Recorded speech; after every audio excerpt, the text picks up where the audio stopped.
Alors, ce qu'on veut faire, bien, comme la tradition le veut, on a nos 5 chandelles ici, les 4 autour qui représentent les semaines, les 4 dimanches menant à Noël, puis celle du milieu qui représente le jour de Noël. Alors aujourd'hui, bien, on allume cette première chandelle. Puis, souvent, dans la tradition, et on aime ça adapter des fois un peu les traditions, parce que habituellement, dans les chandelles de Noël, bon, on a la chandelle de la joie, de l'espérance, de la paix, l'amour qui mène à Noël. Mais ce qu'on voulait faire cette année, je lui ai donné une petite spin personnalisée, si on veut. Et puis, le thème aujourd'hui, c'est passer du superficiel au spirituel.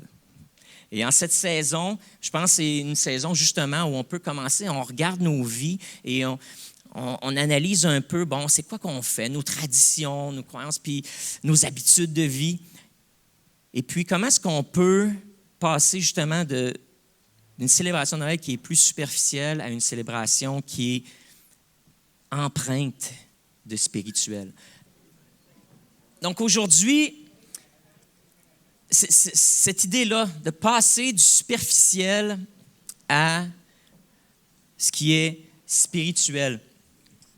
Et c'est intéressant, hein? Avec notre société, on pourrait dire post-chrétienne ou qui s'est laïcisée, mais même de dire ça, c'est un mot qui est quand même empreint là, de religion. Ce mot laïque, on avait le clergé et les laïcs. On a voulu se débarrasser de l'emprise de la religion, de la domination de la religion, puis en même temps, ben, on dirait qu'on n'est pas capable d'échapper à ce besoin profond de l'être humain de s'accrocher à quelque chose de plus grand que soi, ou même de surnaturel. Avez-vous remarqué, on s'est débarrassé du petit Jésus, mais le Père Noël prend bien de la place. Hein? On s'est débarrassé des anges, des interventions divines, hein? Alors que les anges apparaissent dans le ciel. Bien là, maintenant, on a le Père Noël dans le ciel avec ses reines. On a des anges qui apparaissent, puis il y a du surnaturel, puis qui dit à Marie, tu sais, tu vas avoir un enfant, mais cet enfant-là, ça va être Dieu lui-même qui va te mettre enceinte, qui va créer l'embryon en toi. Et puis, il y a toute cette dimension du miraculeux. Puis, on a tout remplacé ça avec, la magie de Noël, avec le Père Noël qui descend dans la cheminée, puis qui réussit à faire le tour de la terre en 24 heures. Puis, avec la magie de Noël. On a remplacé la foi avec la magie de Noël. Et puis que si vraiment on ne croit pas assez dans le Père Noël, son traîneau ne volera pas. Il y a des ramifications là, importantes si on arrête de croire à la magie de Noël. Le Père Noël, son traîneau ne volera pas. Et puis là, on a remplacé la foi par la magie. Hein? Mais voyez comment est-ce que l'être humain ne peut pas s'empêcher. On ne peut pas s'empêcher, c'est plus fort que nous. On a ce désir, ce besoin de croire en quelque chose de transcendant. Transcendant qui parle de quelque chose qui est au-delà de notre expérience humaine. On parle de l'immanent quand on parle de nous, notre expérience terrestre, et du transcendant quand on parle des choses qu'on ne peut pas comprendre, qui ne sont pas empiriques, qu'on ne peut pas toucher, qu'on peut voir, qui sont au-delà de nous, ces choses spirituelles qui transcendent notre existence. On a besoin du transcendant. Quand est-ce que Noël devient superficiel? C'est quand c'est tout à propos de nous. Un Noël qui est tout à propos de soi. Juste, c'est quoi les cadeaux que je veux? C'est quoi les cadeaux que je n'ai pas eus, que j'aurais aimé avoir? Hein? C'est les parties auxquelles je veux aller. Puis, un Noël superficiel, c'est souvent un Noël qu'on associe à à nous, à l'égoïsme, à l'égocentrisme. C'est un Noël qu'on associe au matériel, au kitsch, les petites choses kitsch, là, le keten. Le kitsch, c'est le keten. Hein, mais nos décorations de Noël, puis là, toutes les kéteneries de Noël. Puis quand c'est juste ça, c'est un peu superficiel. Alors, on tend vers quelque chose qui nous dépasse. Puis comment est-ce qu'on le fait dans une société post-chrétienne où on n'a pas vraiment... on tend vers des fois le Père Noël, puis certaines superstitions. Mais on essaie quand même d'aller au-delà de soi, puis on tend vers la famille. Hein? Puis ça, déjà, c'est un début qui nous aide à transcender. Je pense que c'est le premier pas qui nous aide à passer là, dans quelque chose d'extérieur à nous. C'est vraiment de mettre la famille. Puis là, on aime ça, avoir des parties de famille. La famille, c'est tout, hein, on l'entend. La famille, c'est tout pour moi. Alors, on veut nos parties de famille, nos réunions de famille. On fait des listes de Noël. On pense aux gens qu'on veut bénir, qu'on veut gâter avec des petites surprises, des petits cadeaux. Et là, déjà là, on commence à passer à quelque chose de transcendant. Lorsqu'on sort de nous-mêmes, qu'on arrête de penser juste à nous, mes traditions, qu'est-ce que je veux pour Noël, puis je commence à penser à un autre. Premier niveau de transcendance. Je pense à quelqu'un d'autre. Ensuite de ça, il y a un deuxième niveau de transcendance. Alors qu'on cherche à sortir du superficiel puis aller vers le spirituel, le deuxième niveau, c'est que non seulement je vais penser à ma famille, mais je vais penser à ma communauté, aux citoyens, aux gens qui vivent au-delà de ma famille. Et donc, on a cet élan-là vers la transcendance où on sort de nous-mêmes en faisant du bénévolat souvent. Hein? C'est un temps où que les organismes qui font du bénévolat sont bien contents parce que soudainement, il y a une recrudescence là, de gens qui veulent aller servir dans les soupes populaires ou qui veulent aller faire la guignolée. Et on les voit, ils viennent cogner à nos portes, ramasser les sacs d'épicerie qu'on a laissés sur le balcon. Et puis, donc, il y a cette recrudescence-là, ce désir de contribuer au bien-être de la société, de faire du bien. Et puis ça, c'est extraordinaire. C'est extraordinaire. Et puis, on veut l'encourager parce que justement, c'est un autre pas où on sort de nous-mêmes et on pense à quelqu'un d'autre avant de penser à nous. Et on pense à quelqu'un d'autre qui n'est pas juste dans notre famille. Mais on cherche à faire du bien. C'est comme à donner gratuitement, sans rien attendre en retour. Parce que notre famille... c'est un peu biaisé des fois, hein? Tu sais, je veux dire, on veut que tout aille bien au party de Noël. Tu sais, on ne veut pas de chicane. Fait que si on est fin avec tout le monde, on espère que tout le monde va être fin avec nous.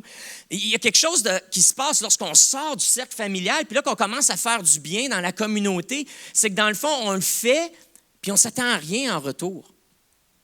Et puis ça, déjà là, on commence à ressembler un petit peu à Jésus quand on fait ça, sans s'en rendre compte, ou comme à Dieu, qui, lui, a donné son Fils pour nous. Alors, il y a quelque chose, lorsqu'on commence à s'impliquer dans notre communauté et qu'on va au-delà, puis qu'on donne, on commence à transcender et à s'en aller vers le spirituel. Mais encore là, c'est encore au niveau très humain.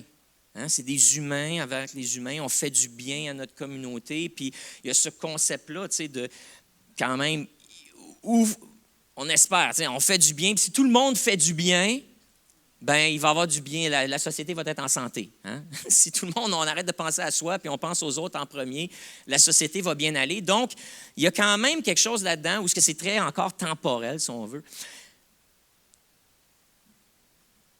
Mais là, on continue de transcender. Puis là, une autre étape de transcendance, après ça, ben là, on gravite vers les traditions plus sacrées. Hein? Donc, les traditions catholiques dans lesquelles on a grandi, les traditions chrétiennes là, qui vont au-delà du catholicisme, là, bien entendu. Nos traditions nous autres, en tant que chrétiens. Hein? On a des traditions comme ça qui nous aident à commencer à réaliser que ce qui est beau des traditions, c'est que ça nous raccroche à quelque chose, non seulement d'humain, du présent, mais ça nous raccroche aussi avec le passé. La tradition, ce qu'elle fait, c'est qu'elle fait le lien avec l'histoire puis le passé. Puis le mouvement là, de la société, l'évolution de la société, mais la tradition, ce qui est le fun des traditions, comme des traditions de Noël, la fête de Noël, qui en est une, là, juste le 25 décembre, qui est la tradition, de fêter le 25. Il y a quelque chose, parce que ça fait depuis le début du christianisme qu'on fête cette fête-là, le 25. Qui était avant une fête païenne en passant. Hein? On ne se cache pas, le 25 décembre, c'était quoi ça? C'était la fête, là. C'était la lumière, le solstice. Donc, c'était des faux dieux, une fête romaine, une fête grecque, une fête païenne, celtique, tout ça. Donc, ça fait longtemps que le 25, puis ce qui est arrivé quand le christianisme est devenu la religion dominante dans l'Empire romain, c'est qu'on a pris beaucoup de ces vieilles traditions-là qui étaient païennes, et on les a christianisées, on les a pris, on les a réformées, on les a transformées. Les gens étaient habitués de faire certaines célébrations. À certains moments, il y avait des habitudes de vie dans la culture. Donc, ce qu'on a fait, c'est qu'on a pris les choses culturelles, mais ce qu'on a fait, c'est qu'on en a changé le sens, on l'a transformé pour en donner un sens chrétien.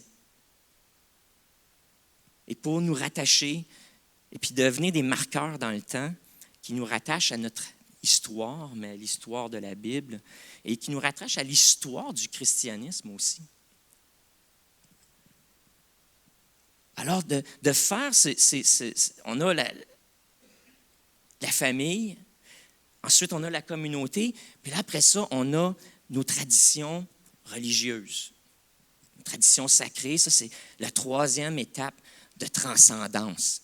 Et lorsqu'on commence à réintégrer ou intégrer ou continuer d'intégrer ces choses-là dans notre vie. C'est un peu le but de l'Avent, puis cette saison, qu'est-ce qu'on fait avec le noel@sherbrooke.com, c'est qu'on cherche à rejoindre des gens de notre communauté qui sont là. Juste là, qui déjà, oui, transcendent avec la famille, transcendent avec la communauté, mais là, soudainement, il y a des gens dans notre communauté qui, durant les fêtes, justement, cherchent certaines de ces traditions-là qui les aident à connecter à quelque chose de plus grand qu'eux puis qui les amène vers le spirituel. Puis souvent, l'étape où ils sont rendus, c'est cette étape des traditions. Alors, c'est pour ça qu'on a l'Avent. On célèbre l'Avent, c'est pour ça, c'est pour donner l'occasion à ces gens-là qui font un retour aux traditions pour aller les rejoindre là, ou qui veulent, certains. Alors, on fait la campagne sur Facebook, vous allez voir les annonces circuler, on va même payer sur Facebook pour faire circuler les annonces, pour aller toucher des gens qui sont là et qui disent « Qu'est-ce qui se passe à Sherbrooke pour Noël? Moi, je suis tanné du superficiel, puis je veux quelque chose de plus profond. Je veux me connecter à quelque chose de plus grand que moi. » Puis le Père Noël, ça ne fait pas l'affaire. Parce que je sais que c'est juste une superstition. Puis c'est ça l'affaire, c'est qu'on ne veut pas de la superstition. Parce qu'il y a une grosse différence entre la superstition et la spiritualité. La superstition, c'est simplement une histoire qu'on se raconte, mais qui n'a pas, lorsque ça ne tient pas la route. On choisit d'y croire. C'est comme une menterie, mais à laquelle on choisit de croire. Mais lorsque les temps sont difficiles, lorsqu'on vit des épreuves ou certains besoins, comme ce matin, là, on parlait de solitude, on parlait de problèmes de santé mentale, problèmes physiques, on parle différents défis que vous faites face dans vos carrières, ces choses-là, des relations qui sont perturbées, relations brisées. Lorsqu'on parle de ces choses-là, la superstition n'est pas suffisante. On a besoin d'une spiritualité qui colle à la route. On sait que nous, on a épuisé toutes nos ressources. On a essayé toutes les solutions qu'on pouvait imaginer. On a lu tous les livres de self-help, là. Je ne me souviens pas en français comment on dit.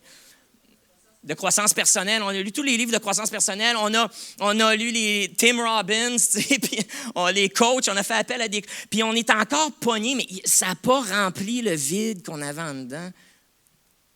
Alors, on commence à chercher ailleurs.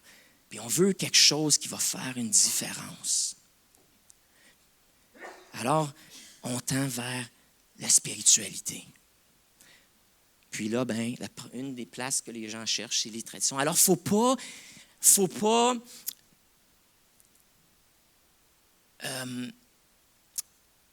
négliger la tradition.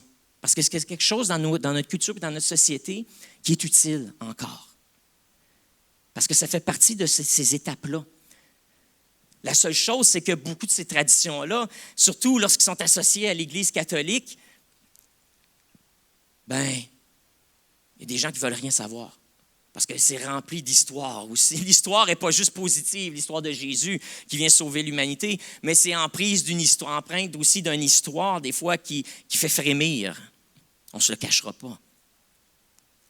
Alors, c'est ça le danger, par contre, avec les traditions. C'est que si pour nous, on l'associe à quelque chose de positif, on peut s'en servir justement pour nous aider à transcender.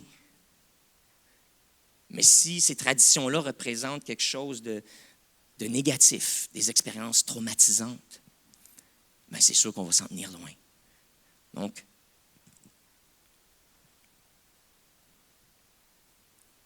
mais il ne faut pas négliger que la tradition, elle est quand même là. Et dans notre culture, il y a beaucoup de gens pour qui c'est encore beau. C'est encore beau. C'est encore beau les chandelles. C'est encore beau l'étoile qui brille au-dessus de la crèche. C'est encore beau de penser à ça qu'il y a un Dieu qui a choisi de venir sur terre. Alors, on a ces traditions-là qu'on a. Puis nous autres, on veut s'en servir pour aider des gens dans notre communauté à transcender. Mais ce n'est pas juste pour les gens de l'extérieur, c'est pour nous aussi. C'est pour nous aussi. En tant que chrétiens, engagés, croyants, ça nous aide. Ce n'est pas parce qu'on est chrétien engagé qu'il faut négliger la famille. Hein? Donc, on continue nos traditions familiales. Ce n'est pas parce qu'on est croyant et qu'on est très spirituel qu'on arrête de faire du bénévolat. Au contraire, c'est cette spiritualité-là qui informe notre motivation pour aller faire du bien dans la communauté puis donner sans rien attendre en retour. Et encore une fois, on se sert de ces traditions-là. À quoi ça sert? Ça sert à marquer les temps, les saisons. Et pour nous qui sommes déjà croyants, cette tradition-là de l'Avent qu'on fait ici à l'Église, à quoi ça sert? C'est que ça nous aide à focusser notre méditation pendant un certain temps sur certaines choses, des choses plus spécifiques un peu. Toute l'année, on a toute l'année pour lire la Bible comme on veut. On a toute l'année pour prier de la manière qu'on veut. On a toute l'année pour étudier tous les sujets qui nous intéressent, puis d'écouter toutes les prédications, les prédicateurs qui nous intéressent, de lire tous les livres qui nous inspirent. Mais les traditions, ce que ça fait, c'est qu'en même temps, ça crée des saisons. Puis, ça nous donne des occasions, des fois, de réfléchir à des choses qu'on n'aurait pas pensées par nous-mêmes nécessairement. C'est comme ça nous permet de s'échapper de l'algorithme qui gère tout le contenu multimédia que tu regardes sur ton ordinateur ou sur ton appareil mobile. Vous savez, j'espère que vous le savez, là, que vous vous faites donner ce que vous voulez. On l'a compris. Alors, qu'est-ce que ça fait, la tradition? C'est que ça vient briser l'algorithme. C'est comme si soudainement tu passes en mode d'exploration, mode secret ou incognito sur ton application, puis que là, soudainement, l'algorithme que YouTube utilise ou Facebook utilise ou TikTok utilise pour te donner de l'information, soudainement, il ne marche plus. Parce que là, tu es en mode secret, puis là, soudainement, tu t'ouvres à toutes sortes d'affaires. Bonne ou mauvaise, OK? Mais la tradition, c'est ça que ça fait. Ça vient briser l'algorithme, puis soudainement, ça te force à regarder peut-être quelque chose que tu n'aurais pas nécessairement pensé. Ou à considérer ta vie sous une angle que tu n'avais pas pensé, ou peut-être que tu avais négligé, mais qui est important. Alors, c'est ça que ça fait, la tradition. C'est que ça nous aide justement à briser l'algorithme, puis ça l'amène quelque chose d'extérieur à nous, qui nous pousse à réfléchir, puis là, à transcender dans des dimensions peu exploitées de nos vies. Alors, c'est un peu ça qu'on va essayer de faire dans les prochaines semaines avec nos thèmes de l'Avent. Alors, aujourd'hui, c'est du superficiel au spirituel. La semaine prochaine, on passe du sucré au sacré. Je coupe le sucre un peu, puis j'y ajoute un peu de sucré à mon Noël. Je coupe le sucre, mais j'ajoute du sacré à mon Noël. Alors, ça va être le thème la semaine prochaine. Je vous laisse réfléchir là-dessus. On va pouvoir avoir des petits moments pour jaser.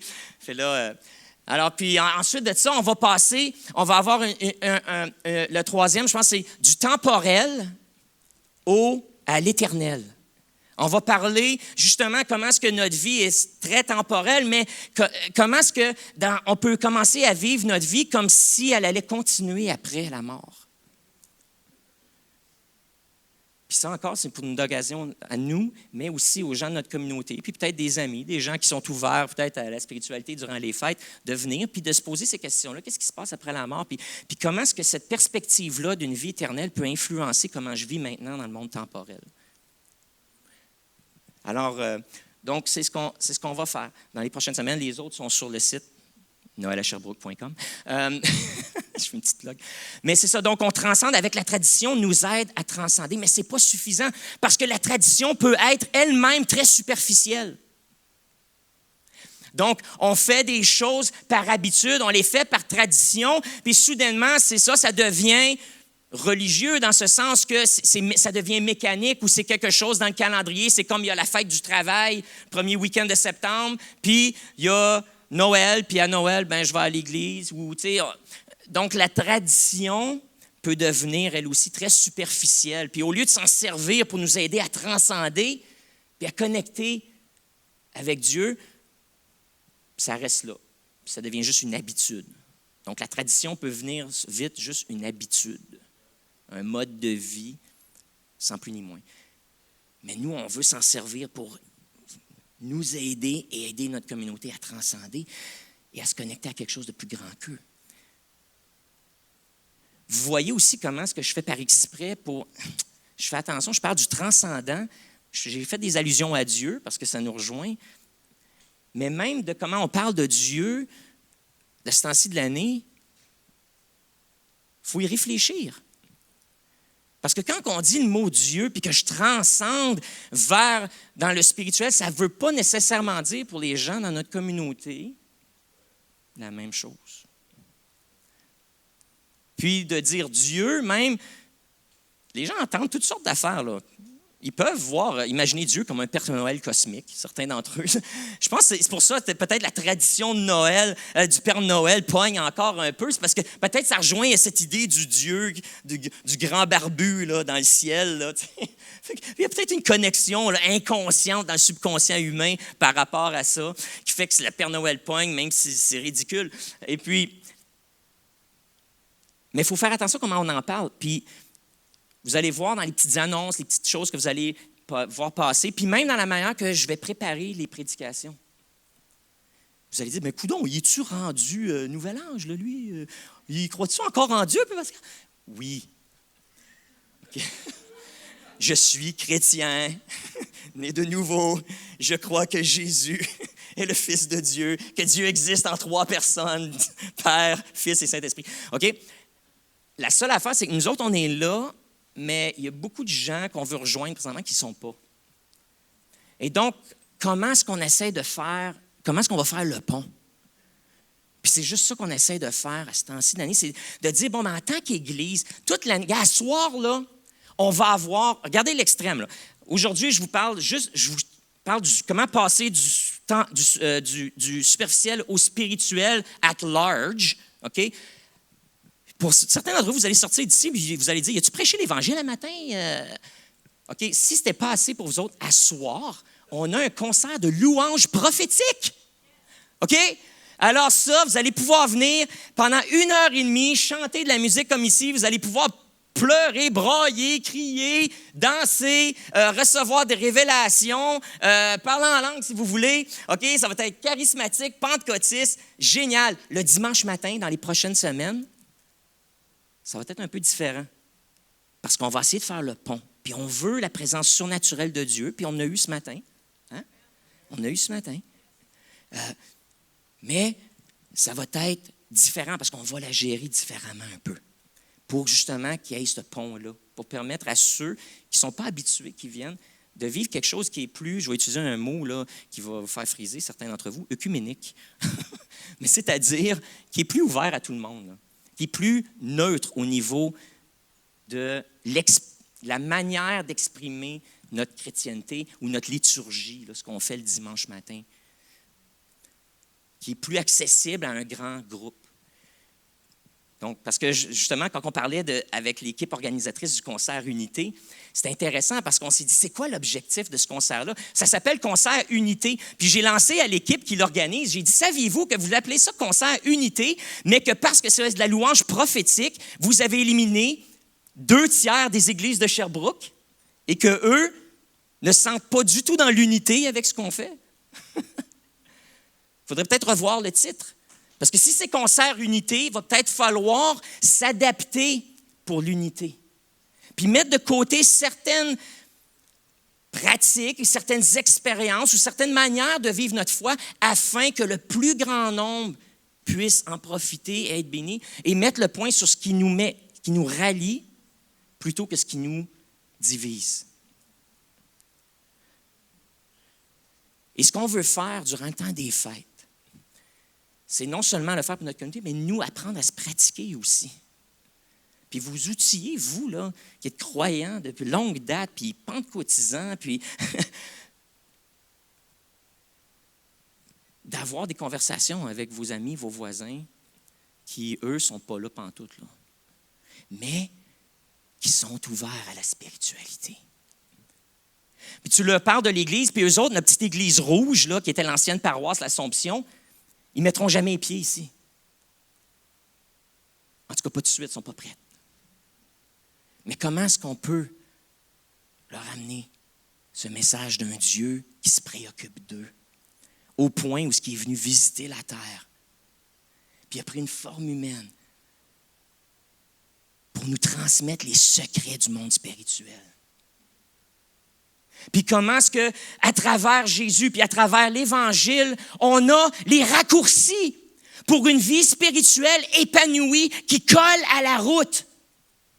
Une vie spirituelle qui n'est pas juste transcendante, mais une fois qu'on a mis les pieds dans le transcendant, qu'on a connecté avec le transcendant, c'est que ça l'influence comment on vit notre vie ici dans le monde présent et que ça change notre perspective et que soudainement, ce qui est transcendant, ce qui est miraculeux, ce qui est surnaturel, envahit notre vie et commence à influencer comment on vit dans notre vie tous les jours.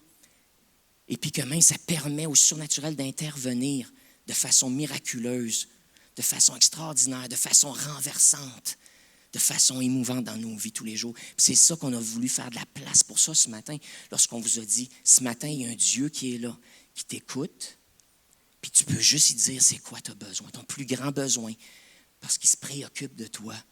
Puis c'est pas juste un Dieu qui est là, puis qui est une force cosmique, c'est pas juste l'univers qui est à l'œuvre et l'énergie de l'univers, mais que c'est le Dieu qui a créé l'univers, qui tient tout ça ensemble. Il est grand, il est immense, il est insondable, incommensurable, on ne peut pas l'imaginer pleinement. Mais tout ce qu'on sait, c'est que lui, il savait qu'il est tellement transcendant, c'est tellement difficile pour nous de concevoir que lui a décidé de briser et de traverser, de venir dans le temporel, même le superficiel, parce que pour lui, c'est pas mal tout superficiel ce qui se passe ici, on s'entend, et d'envahir le superficiel, puis de l'imbiber du surnaturel, puis du transcendant, puis nous transmettre les raccourcis. Lui-même, il a dit, vous tendez vers moi, l'être humain. Hein, on le sait, Noël, il y avait d'autres traditions avant ça, il y avait d'autres religions sur la terre, d'autres pratiques spirituelles, et les gens, c'est cet effort de transcender, de connecter avec quelque chose de plus grand, une force au-delà de nos forces humaines. Puis il savait qu'on essaye depuis la nuit des temps de faire ça, mais que ça s'en va partout, cette affaire-là. Il a dit, gars, je vais descendre, je vais vous montrer. Je vais vous dire ce qu'il y en est, puis je vais vous donner les ressources puis les connaissances de base que vous avez pour connecter avec moi et pour transcender. Puis c'est ça qui est beau avec le christianisme, c'est que ce sont des raccourcis. Ce sont des raccourcis pour connecter avec Dieu, puis nous aider à passer, là, à transcender. Alors, on a un premier cercle de transcendance, on se donne à notre famille. Deuxième cercle, on se donne à notre communauté. Troisième cercle, on commence à se brancher avec les choses sacrées, les traditions, ça nous aide à transcender. Puis là, soudainement, on s'approche de quelque chose qui est au-delà de nous. Puis troisième étape, c'est d'avoir des expériences comme on l'a fait ce matin, c'est de s'ouvrir à des expériences surnaturelles ou spirituelles, ou encore religieuses, comme ce matin. Donc, ce n'est plus juste une croyance ou une tradition qu'on pratique, mais là, on prend cette pratique-là, puis on se dit comment est-ce que ça peut être une porte ouverte pour avoir une expérience avec Dieu.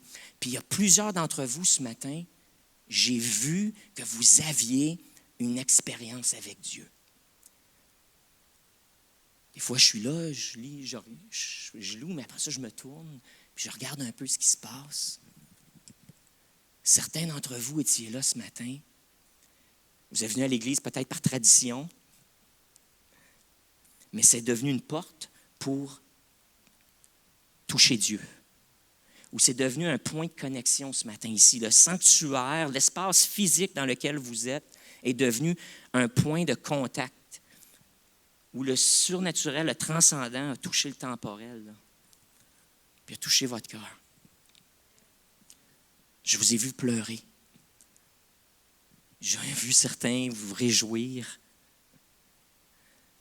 Certains d'entre vous, vous étiez les yeux fermés, il y avait quelque chose qui se passait, là. Vous étiez en train de parler, de communiquer avec Dieu. C'était profond. Daniel nous a parlé d'une expérience que lui a eue ce matin en priant chez lui, d'avoir une vision.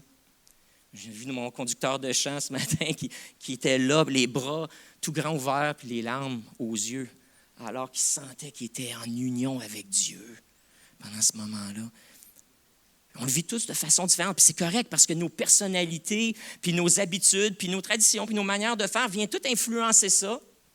Puis on l'expérimente tous, ça, ce point de contact-là, différemment.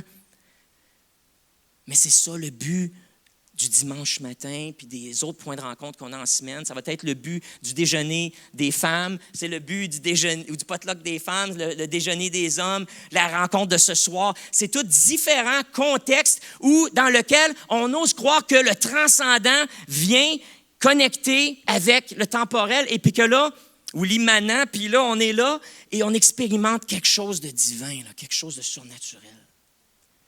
C'est des points de contact. C'est à ça que ça sert le dimanche matin, c'est à ça que ça sert les autres fois. Puis c'est à ça que ça sert quand tu pries chez vous tout seul. Tu fais tes prières avant d'aller te coucher. Tu fais ta prière avant de manger. Ou tu le fais le matin, tu fais tes dévotions, tu rouvres ta Bible pour la lire. J'espère que ce n'est pas juste des traditions, mais que vous servez de cette tradition-là pour une porte ouverte, pour transcender, puis toucher Dieu. Alors, on passe de la famille à la communauté, à donner, à la générosité, au sacré, aux traditions. Puis ces traditions-là deviennent des portes ouvertes pour expérimenter le surnaturel. Puis certains vont expérimenter. Certains d'entre vous, peut-être, vous êtes ici, là, puis vous n'êtes même pas croyants nécessairement. Vous n'avez pas fait de confession de foi, mais vous avez vécu quelque chose. Vous avez ressenti et vous avez entendu des choses qui vous ont stimulé, qui vous ont fait réfléchir, puis vous avez vécu une expérience spirituelle. Puis tu peux avoir des expériences spirituelles comme ça, mais ça ne veut pas dire que tu as défini qui est Dieu ou s'il y a un Dieu. Tu sais juste que ça donne le goût d'en savoir plus. Une fois que tu goûtes à ça, puis que tu entres, puis tu goûtes au surnaturel comme ça, tu as le goût d'en avoir plus. Puis c'est ça qu'on veut faire, créer la soif. On veut qu'à notre Église, durant les fêtes, que les gens qu'on invite, les gens qui voient les publicités, qui sont curieux, qui viennent, puissent expérimenter quelque chose de transcendant, quelque chose de spirituel qui va leur donner le goût d'en avoir plus.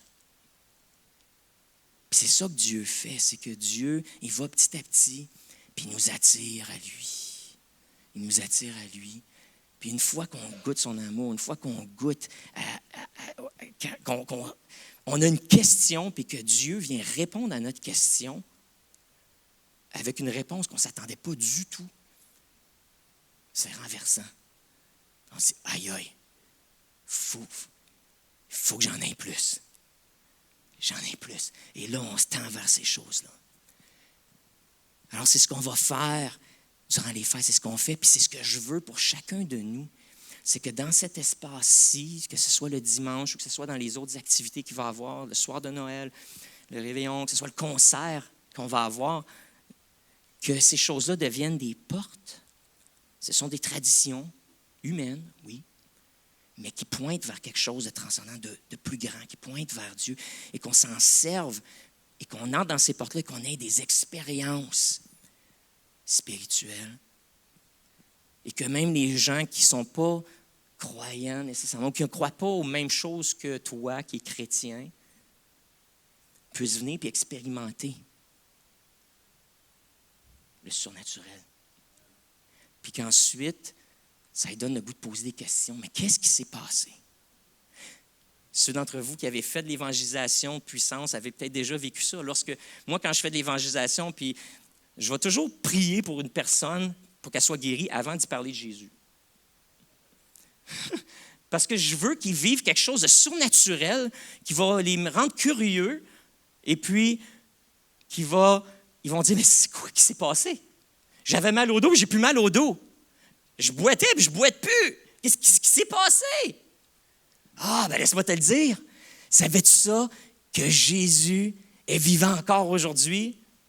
Puis le petit Jésus qui était dans la crèche, il fait encore des miracles, mais il n'est plus dans la crèche, mais maintenant il se sert de moi, puis je prends le message qu'il nous a donné, puis je l'utilise pour faire du bien, puis c'est ça que tu as expérimenté. Tu veux-tu en savoir plus? Tu veux ça le connaître, ce Jésus-là? Parce que toi aussi, tu es capable de faire des choses comme ça. Toi aussi, tu es capable de toucher le ciel, puis d'être un canal à travers lequel le ciel se manifeste sur la terre. Alors, on veut que les gens expérimentent le surnaturel et on crée des espaces comme ça. Puis nous, on en veut plus, parce que c'est la même chose lorsque nous, on expérimente le surnaturel. Ça nous rappelle, ça vient mettre notre foi, énergiser notre foi, puis nous donner le goût de s'approcher de lui, de notre Dieu encore plus. Fait qu'on va bâtir là-dessus, puis durant les fêtes, on va continuer.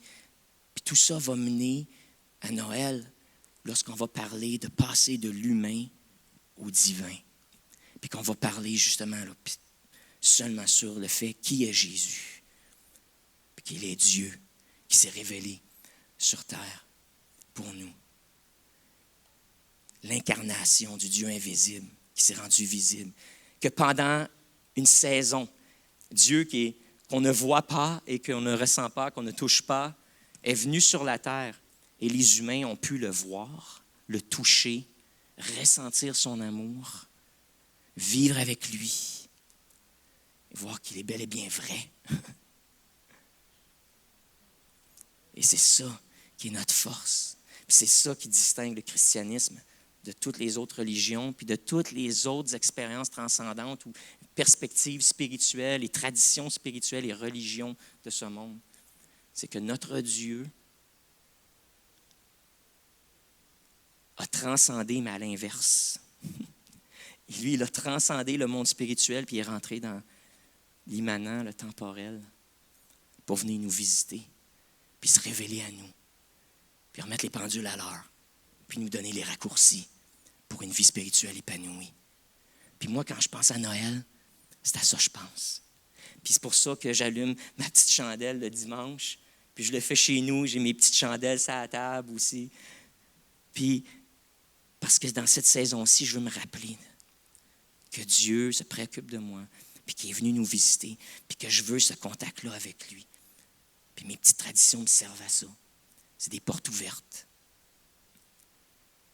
Alors faisons place à notre famille, faisons place à notre communauté, parce que c'est toutes des choses qui nous aident à passer à l'au-delà, à sortir de nous-mêmes, puis à s'approcher de Dieu, du cœur de Dieu.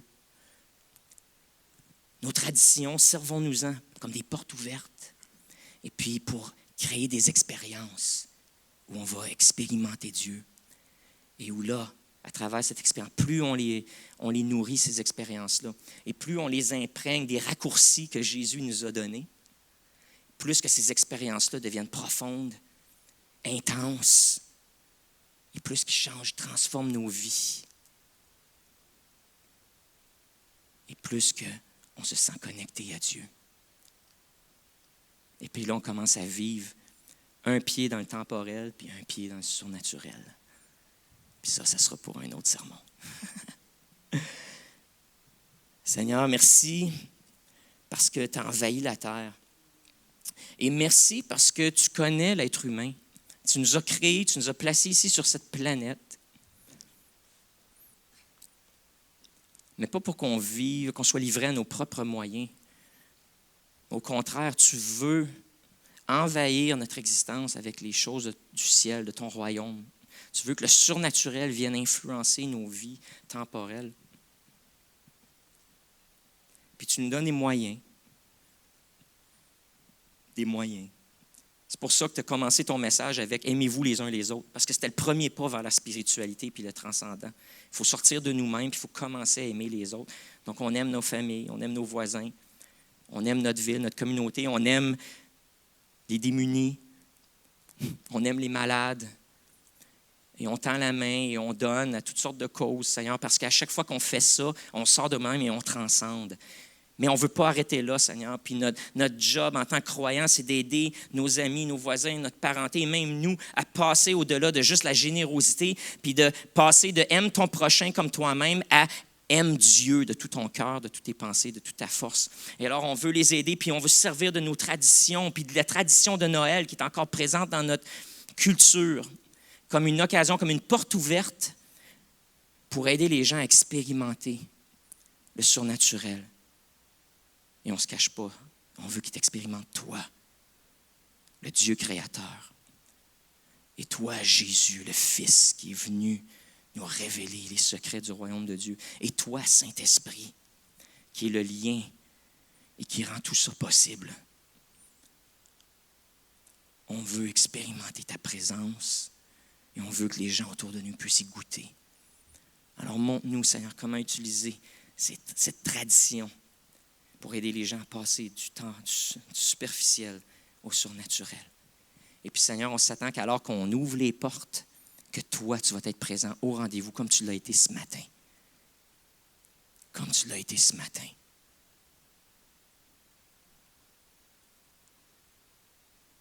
Je bénis les familles qui sont ici aujourd'hui. Je bénis leur foi. Je bénis, Seigneur, chaque personne, parce qu'on est tous à différents points dans notre cheminement spirituel. Alors, pour ceux qui commencent tout simplement dans la foi, je les bénis. Continue. Pour ceux qui sont dans le milieu, continue de te révéler. Pour ceux qui sont là de longue date, Seigneur, continue de leur faire voir que le Dieu